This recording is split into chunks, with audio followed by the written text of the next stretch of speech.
एक राजा था। उसके 12 बेटे थे।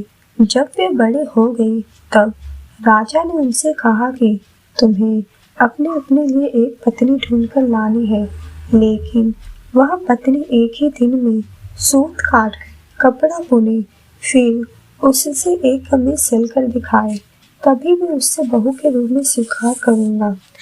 इसके बाद राजा ने अपने बेटे को एक एक घोड़ा दे दिया।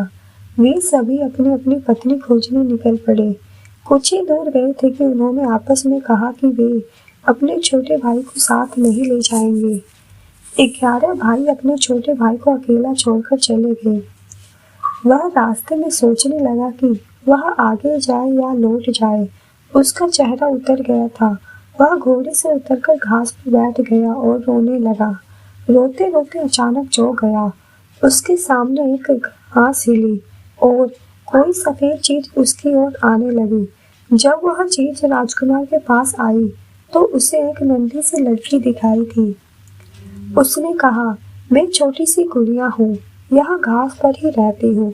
तुम यहाँ क्यों आए हो? राजकुमार ने बड़े भाइयों के बारे में बताया। उसने अपने पिता की शर्त के बारे में भी बताया। फिर उसने गुड़िया से पूछा, क्या तुम एक दिन में सूत काटकर कपड़ा बुनकर एक कमीज सिल सकती हो? अगर यह कर दोगी तो मैं तुमसे शादी कर लूंगा। मैं अपने भाइयों के दुर्व्यवहार के कारण आगे नहीं जाना चाहता। गुड़िया ने हाँ कर दी। तुरंत उसने सूत काटा, कपड़ा बुना और एक छोटी सी कमीज लेकर महल की ओर चल पड़ा।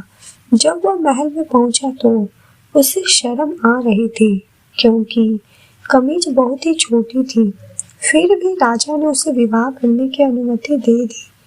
राजकुमार गुड़िया को लेने चल पड़ा। जब वह घास पर बैठी गुड़िया के पास पहुंचा तो उसने गुड़िया से घोड़े पर बैठने को कहा। गुड़िया ने कहा, मैं तो अपने 2 चूहों के पीछे चांदी की चम्मच बांधकर उसमें बैठकर आऊंगी। राजकुमार ने उसका कहना मान लिया। राजकुमार घोड़े पर सवार हो गया। गुड़िया चूहों के पीछे बंधी चांदी की चम्मच पर सवार हो गई।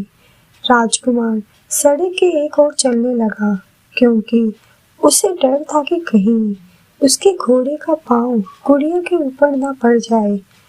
गुड़िया सड़क के जिस ओर चल रही थी उस ओर एक नदी बह रही थी। अचानक गुड़िया नदी में गिर गई, लेकिन जब वो नदी के अंदर से ऊपर आई तो राजकुमार के समान बड़ी हो गई थी। राजकुमार बहुत प्रसन्न हुआ। राजकुमार महल में पहुंचा तो उसके सभी बड़े भाई अपने अपनी होने वाली पत्नियों के साथ वहां आ चुके थे, लेकिन उसके भाइयों की पत्नियों का न व्यवहार अच्छा था, ना ही वे सुंदर थी। जब उसने अपने भाई की सुंदर पत्नी को देखा तो वे सभी जल भुन गए। राजा को पता चला कि बड़े पुत्रों ने छोटे राजकुमार के साथ दुर्व्यवहार किया है, तो उसने बड़े बेटों की खूब निंदा की। फिर छोटे बेटों को गद्दी सौंप दी। छोटे राजकुमार का विवाह गुड़िया के साथ धूमधाम से हुआ। अब छोटा राजकुमार राजा था और गुड़िया रानी, दोनों सुख से रहने लगे।